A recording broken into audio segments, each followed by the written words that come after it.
Olá, sejam todos bem-vindos.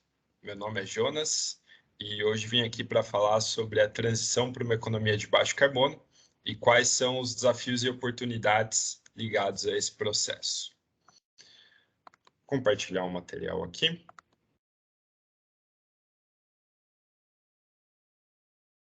E, bom, antes da gente entrar no conteúdo, fazer uma breve apresentação aqui. Eu venho trabalhando com o tema de transição para uma economia de baixo carbono no setor privado, ajudando empresas a desenhar e implementar estratégias de descarbonização, e também no setor público, aqui no governo do estado de São Paulo, no time de desenvolvimento econômico, desenhando as políticas do governo para apoiar e acelerar essa transição para uma economia de baixo carbono. Dito isso, as visões aqui da aula são minhas e não têm ligação com essas organizações. Bom, vamos lá. Então, transição para uma economia de baixo carbono. A gente falando de transição, estamos falando de um processo que tem um objetivo, um ponto de chegada. E aqui que eu queria começar. Nas aulas anteriores, a gente já teve um bom panorama da ciência, aqui que estuda as mudanças climáticas, os relatórios do IPCC, e qual que é o conhecimento compartilhado hoje sobre o assunto. Aqui, quando a gente fala de transição para uma economia de baixo carbono, eu queria destacar 2 pontos desse conjunto de conhecimento. O primeiro é o objetivo de limitar o aquecimento global até 1,5 graus Celsius acima dos níveis pré-industriais, conforme o relatório de IPCC, que está aqui do IPCC, que está aqui nas referências, e também o prazo até 2050 para a gente conseguir limitar esse aquecimento global, em que a gente tem que ter emissões net zero no planeta, net zero. Né? A gente está falando aqui de reduzir ao máximo possível as emissões de todas as atividades que emitem gases do efeito estufa e o que não for possível reduzir, que a gente utilize métodos de captura de carbono para que o balanço geral seja zero, certo?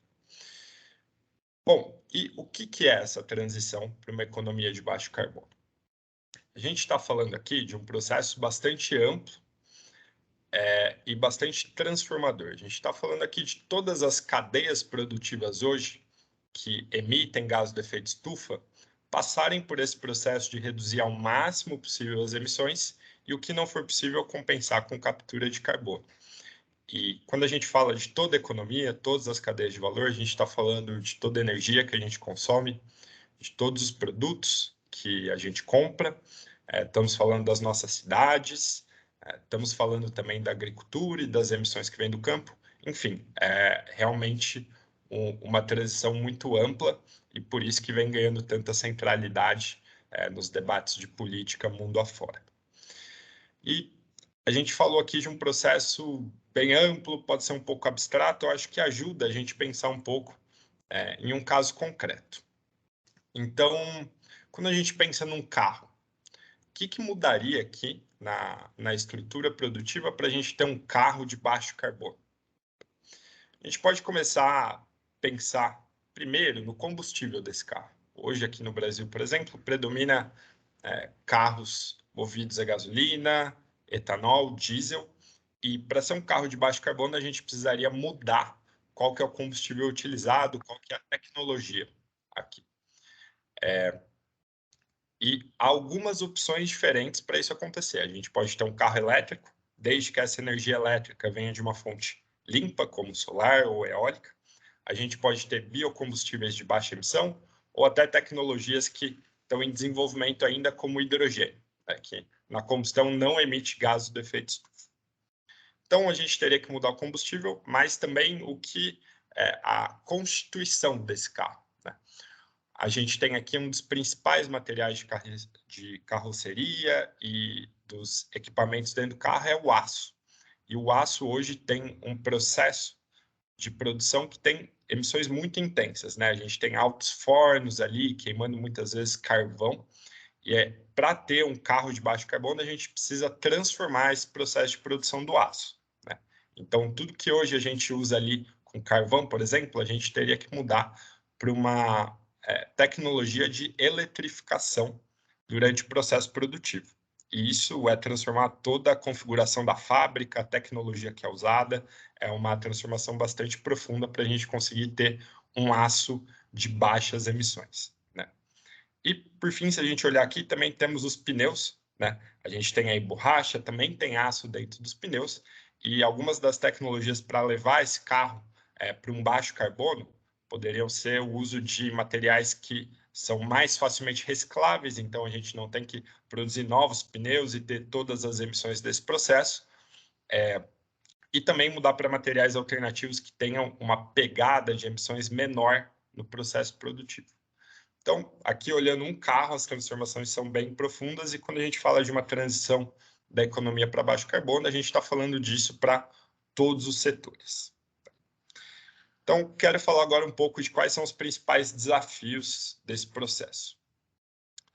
Primeiro aqui que eu quero elencar é o financiamento, né? Então, transformar a infraestrutura física de todos os setores é algo que exige muitos recursos, né?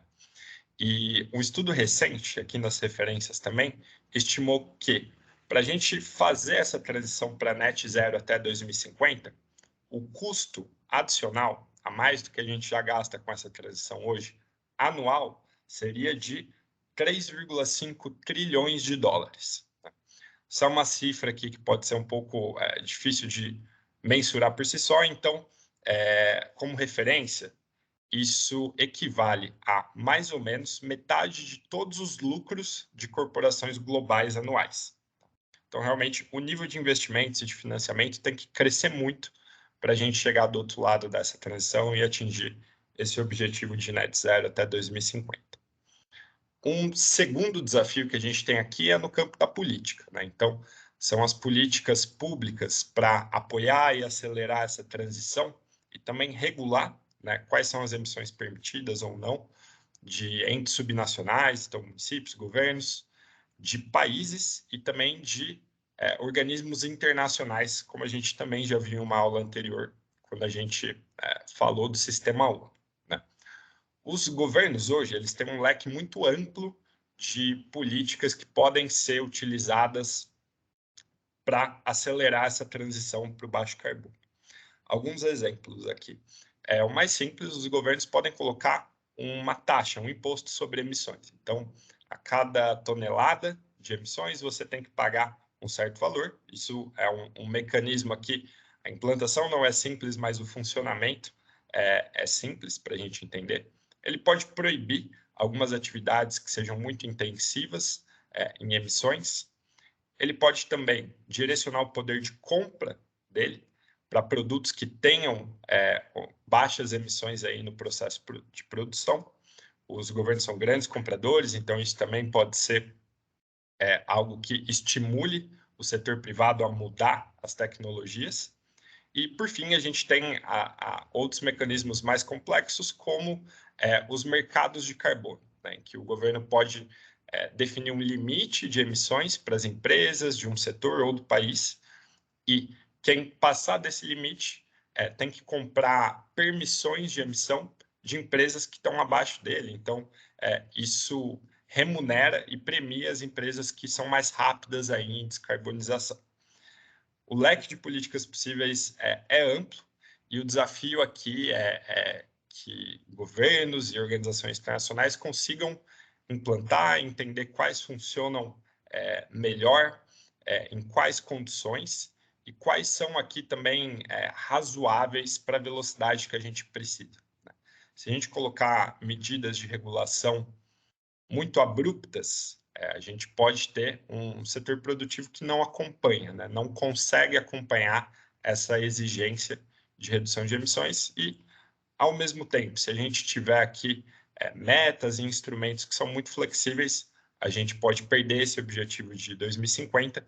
Então, aqui os governos realmente têm que fazer um exercício de entender quais políticas eles vão colocar aqui dentro das suas jurisdições e o que vai ser suficiente para a gente chegar onde precisa, no tempo que precisa. Falamos aqui de financiamento, de política. Um terceiro ponto, que é um desafio da transição para baixo carbono, é tecnologia, né? Então, a gente já tem várias tecnologias mais limpas, de baixas emissões disponíveis em escala hoje. Acho que é algo que está bastante aí no imaginário popular e nas notícias, é energia solar e energia eólica, né? Mas, ao mesmo tempo, a gente tem partes da economia hoje que ainda não tem caminhos tecnológicos claros, tecnologias que já têm escala e viabilidade econômica para se descarbonizar. Um exemplo aqui seria a aviação, né? Hoje, a gente já tem iniciativas aí piloto, tentando ganhar escala de uso de biocombustíveis para deixar de usar combustíveis fósseis aí na aviação, ou usar hidrogênio também, mas ainda não temos tecnologias que sejam viáveis em larga escala. Então, a gente tem um desafio aqui também de pesquisa e desenvolvimento, para que a gente consiga baratear as tecnologias em todos os setores, para a gente fazer uma transição integral. E acho que um exemplo aqui também desse desafio tecnológico, um exemplo positivo, é justamente a energia solar. Se a gente olhar de 2010 para cá, o preço por 1 megawatt-hora de energia solar caiu 80%. Então, essa era uma tecnologia que não tinha tanta viabilidade econômica há pouco tempo atrás, e nas últimas décadas vem caindo aí de forma bastante acelerada o custo. Isso aconteceu tanto por investimento em pesquisa e desenvolvimento, quanto financiamento público de projetos que ajudaram a produção aí dos painéis solares a ganhar escala, e hoje ela é uma das tecnologias aqui que já está pronta para implantação e que ajuda nesse processo de transição. Passamos aqui por tecnologia. Um último desafio aqui importante é o desafio de adaptação. Adaptação é o termo aqui que se usa, inclusive nos relatórios do IPCC, para falar de como é que a gente protege, né, as populações e diminui os impactos dos eventos adversos climáticos que já estão acontecendo e que devem continuar acontecendo, né? Então, um exemplo aqui, por exemplo, a gente falar de escassez hídrica.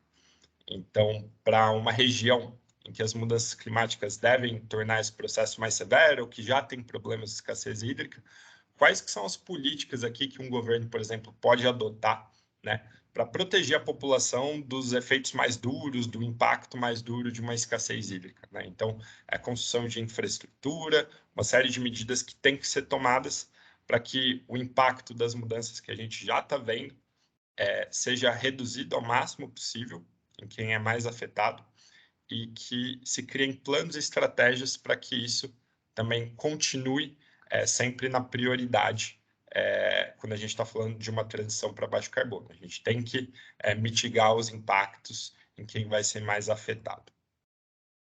Bom, esses aqui são os principais desafios ligados ao processo de transição para uma economia de baixo carbono. E agora eu vou fechar falando também das oportunidades. Acho que aqui é importante dizer que esse é um desafio enorme. As mudanças, os efeitos aqui, impactos negativos de mudanças climáticas já estão acontecendo. Então, não é um otimismo exagerado falar em oportunidades, né? A gente tem que reconhecer o desafio, mas também é importante que a gente olhe aqui o que pode vir de positivo para a nossa sociedade dentro dessa transição. Então, falando aqui de oportunidades, a primeira não é nenhuma surpresa, mas é bem importante de pontuar, né? A gente ainda tem uma oportunidade de evitar os piores efeitos de mudanças climáticas. Isso fica bastante claro nesse relatório do PCC que está nas referências, que se a gente conseguir chegar nesse objetivo, transicionar a nossa economia, a gente vai evitar os efeitos mais severos aí que são projetados. A gente tem uma janela de tempo de oportunidade aqui para aproveitar, e é bom que a gente ainda tenha, que a gente trabalhe duro para fazer essa transição e evitar esses piores efeitos. Então, essa aqui é uma oportunidade um pouco mais óbvia até nesse contexto, né? Mas importante de pontuar. A gente ainda está a tempo de fazer essa transição e evitar o que pode vir de mais severo. Aqui, em termos de oportunidades, um segundo ponto são os novos empregos, né, que vão vir desses setores da economia que ou irão nascer ou irão se desenvolver com essa transição para baixo carbono, né? Que a gente está falando, por exemplo, de indústrias como a produção de painéis solares e de turbinas eólicas, carros elétricos, hidrogênio verde, enfim, a gente tem várias indústrias que vão ganhar espaço nesse movimento de transição da economia global. E um estudo recente aqui também nas referências estima que essas novas indústrias elas vão criar mais empregos do que aqueles que devem ser eliminados das indústrias de altas emissões, né? Então, a gente deve ter um balanço positivo aqui e quem investir nessa transição pode aproveitar também esses novos empregos e desenvolvimento econômico que eles trazem para a população. Bom, um último ponto aqui de oportunidades, a gente também deve observar nessa transição mudanças nos fluxos globais de comércio, né? Então, conforme os países vão colocando regulações sobre emissões em cada produto que entra ali ou que é vendido dentro do país, as dinâmicas de comércio internacional também devem acompanhar essa mudança. Isso pode ser uma oportunidade para os países ou entes subnacionais que transicionarem mais rápido. O Brasil aqui ele tem um ponto de partida em alguns sentidos, alguns pontos fortes aqui de partida para esse processo, né? Principalmente, um exemplo, quando a gente olha para a matriz de eletricidade produzida no país, né? Aqui, comparando a vários países desenvolvidos ou em desenvolvimento, a gente já tem uma matriz mais limpa que a deles, né? Então, a gente já tem uma participação maior aí de energia solar, eólica e hidrelétrica. Vários países querem chegar onde o Brasil está nos próximos anos, e por isso a gente pode produzir produtos de mais baixo carbono antes e aproveitar novos espaços de comércio internacional que hoje não estão abertos ao país. Um exemplo aqui, se a gente pensar, por exemplo, na indústria de aço, né? Se hoje a Europa compra aço, por exemplo, da Índia, porque o custo é mais baixo, é uma commodity, mas ela começar a colocar alguma taxação sobre carbono e o Brasil avançar mais rápido que a Índia em fazer aço de baixo carbono, talvez essa equação mude ali para o comprador, né, nesse exemplo Europa, e o produto brasileiro passe a ser mais atrativo. Então, a gente amplie fluxos de comércio que hoje a gente tem um espaço menor. Essa aqui é uma oportunidade para o Brasil, tanto em termos de ter uma matriz de eletricidade mais limpa, quanto em ter um grande potencial também de reflorestamento e de créditos de carbono. E é um ponto aqui, em perspectiva nacional, também pode ser uma oportunidade. Bom, era isso que eu queria trazer na sessão hoje para vocês. Agradeço a atenção de todos e desejo um ótimo curso, ótimas próximas aulas a todos vocês. Obrigado.